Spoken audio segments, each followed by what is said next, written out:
குழந்தை போல நடப்பதென்ன சுவாமி மலையிலே, தீ கொழுந்து போல சிவப்பதென்ன திருச்செந்தூரிலே.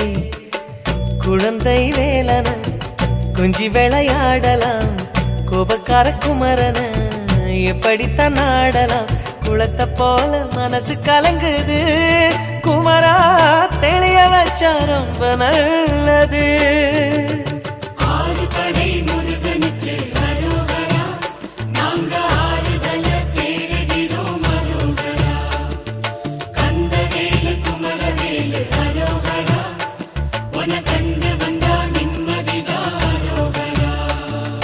பழனியிலே சந்நியாசி, தணிகையிலே சம்சாரி, ஓம் கணக்கு புரியலையே முருகா, ஓம் கணக்கு புரியலையே முருகா.